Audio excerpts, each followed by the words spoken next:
Hello students, स्वागत है आपका श्रेष्ठम एकेडमी के यूट्यूब चैनल पर। बेटा आज की वीडियो में हम 8.1 का क्वेश्चन नंबर 6 डिस्कस करेंगे और ये क्वेश्चन बोर्ड की दृष्टि से बहुत इंपॉर्टेंट है। अक्सर कर एग्जाम में ये क्वेश्चन आता रहता है, तो आइए अच्छे से पहले इस क्वेश्चन को रीड करते हैं, फिर इसे सॉल्व करेंगे। तो क्वेश्चन में कहा गया है बेटा, बताया गया है if A and B are acute angles such that cos A equals to cos B, ये आपको गिवन है। देन शो करना है आपको या प्रूव करना है कि जो आपने एंगल A और B लिए थे वो क्या है, इक्वल है। तो पहले हमें बेटा एक्यूट एंगल की कहानी समझनी पड़ेगी। वैसे आप जानते भी होंगे, 10th क्लास में आ गए हैं तो एक्यूट एंगल बेटा वो एंगल होता है जिसकी वैल्यू 90 डिग्री से कम होती है। तो किसी भी राइट एंगल ट्राइंगल में एक्यूट एंगल कहां लाई करते हैं ये पहले हमें समझना होगा। तो एक्यूट एंगल की वैल्यू सर आपने अभी बताई कि 90 डिग्री से कम होती है। तो एक्यूट एंगल बेटा हमें पता है किसी राइट एंगल ट्राइंगल में ये तो 90 डिग्री का है, तो ये एंगल कितने डिग्री का हो गया, 90 डिग्री का हो गया। तो हमें पता है किसी भी ट्राइंगल के तीनों एंगलों का सम एंगल सम प्रॉपर्टी से कितना होता है, 180 होता है। तो इन तीनों को मिलकर 180 बनाना था। क्या बनाना था? तीनों एंगल्स को मिलकर 180 बनाना था और अकेले सी ने 90 दे दिया। तो बेटा इन दोनों का सम फिर कितना आएगा?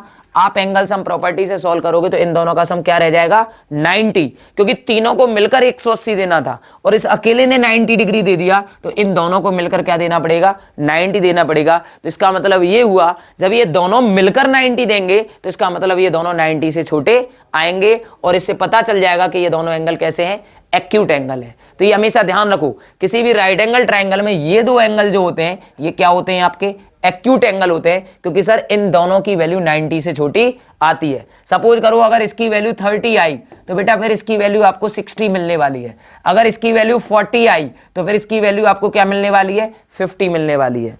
तो एक्यूट एंगल हमेशा क्या होते हैं, 90 से लेस होते हैं। क्या होते हैं बेटा, 90 से लेस होते हैं एक्यूट एंगल हमेशा, ये आपको ध्यान रखना है। तो हमने ये एक्यूट एंगल मान लिए हैं ए और बी। तो जब भी आप एक्यूट एंगल आपको दे रखे हैं तो आप उन्हें कहां मेंशन करोगे, एक इस वर्टिसेस पे करोगे और एक यहां, यानी जहां पे राइट एंगल आपको मेंशन किया उसके अदर जो अपोजिट है उनको आप क्या करोगे, एक्यूट एंगल के लिए एज्यूम करके चलोगे, क्योंकि ये दोनों एंगल ही क्या होते हैं, एक्यूट एंगल होते हैं। अब जो हमें गिवन है वो क्या बताया गया है, हमें गिवन है cos A equals to cos B, cos A equals to cos B। तो ये हमने लिख लिया, हमें ये गिवन है cos A equals to cos B। To prove, हमें प्रूव क्या करना है बेटा, हमें प्रूव करना है बेटा angle A equals to angle B, यानी जो एंगल आपने लिए एक्यूट एंगल वो इक्वल है। तो इसका मतलब दोनों का सम कितना है, 90 है और ये दोनों इक्वल में है। तो इसका मतलब ये भी 45 होगा और ये भी कितना होगा, 45। यानी दो एक्यूट एंगल अगर आपको इक्वल लेने तो उनका सम और उनका सम क्या इक्वल हो रहे हो और एक्यूट हो, तो मतलब वो 45 और 45 के होंगे, क्योंकि दोनों तीनों का सम कितना हो रहा है, 180। तो अब आपको ये प्रूव करना है कि angle A equals to angle B होगा। तो आइए प्रूव कैसे करेंगे हम, तो जो गिवन है उसी की हेल्प लेंगे। तो हमें पता है cos A इक्वल्स टू क्या दे रखा है आपको, cos B दे रखा है और ब्रैकेट में बता देंगे हमें क्या है, गिवन है।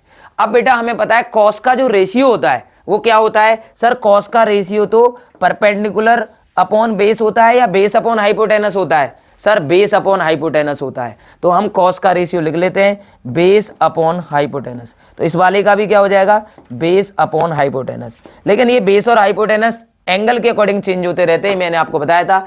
तो एंगल ए के अकॉर्डिंग अगर हम बेस देखें तो एंगल ए के अकॉर्डिंग बेटा जो बेस बनेगा वो एडजेसेंट साइड क्या बन रही है, आपकी AC बन रही है, तो ये हो जाएगा AC। और हाइपोटेनस क्या होगा बेटा, हाइपोटेनस सर चेंज ही नहीं होता, तो ये क्या होगा, AB होगा। अगर हम अब B के अकॉर्डिंग देखें, क्योंकि यहाँ एंगल B यूज हुआ है, तो B के अकॉर्डिंग जो बेस होगा वो क्या होगा बेटा, वो BC होगा और हाइपोटेनस क्या रहेगा, AB रहेगा। सामने पे AB से AB क्या हो गया, कैंसिल हो गया। तो अब आपके पास बचा क्या, हमारे पास बचा सर AC इक्वल्स टू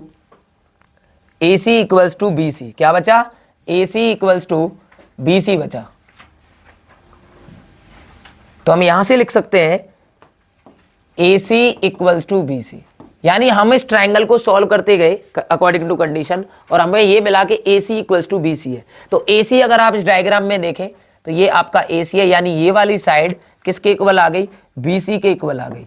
जब किसी भी ट्राइंगल के अंदर दो साइड इक्वल हो जाती है, तो 9th क्लास में हमने एक थ्योरम पढ़ी थी बेटा, अगर किसी ट्रायंगल में दो साइड इक्वल हैं तो उनके अपोजिट एंगल भी क्या होते हैं, इक्वल होते हैं। तो ऐसे ही अभी इस ट्रायंगल के अंदर जो एबीसी ट्रायंगल था उसके अंदर एसी किसके इक्वल प्रूव हो चुका है, बीसी के इक्वल प्रूव हो चुका है, तो इनके अपोजिट एंगल भी क्या हो जाएंगे, इक्वल हो जाएंगे। तो जो एसी के अपोजिट यानी एसी के सामने जो एंगल बन रहा है वो क्या बन रहा है बेटा, एंगल बी बन रहा है, और इधर BC के अपोजिट में क्या है आपका, एंगल ए है, और यही आपको क्या करना था, प्रूव करना था। तो हम यहाँ रीजन बताएंगे, angles opposite to equal sides are equal. तो ये हमें रीजन लिखना पड़ेगा। हम जानते हैं अपोजिट साइड्स अगर इक्वल हैं तो उनके यानी दो साइड अगर इक्वल हैं तो उनके अपोजिट एंगल भी इक्वल होते हैं। तो ये 9th क्लास का रिजल्ट हमने यहाँ यूज किया और अपने क्वेश्चन में जो प्रूव कराया गया था उस कंडीशन को हमने क्या कर दिया, प्रूव कर दिया कि हमारा एंगल ए किसके इक्वल है, एंगल बी है की।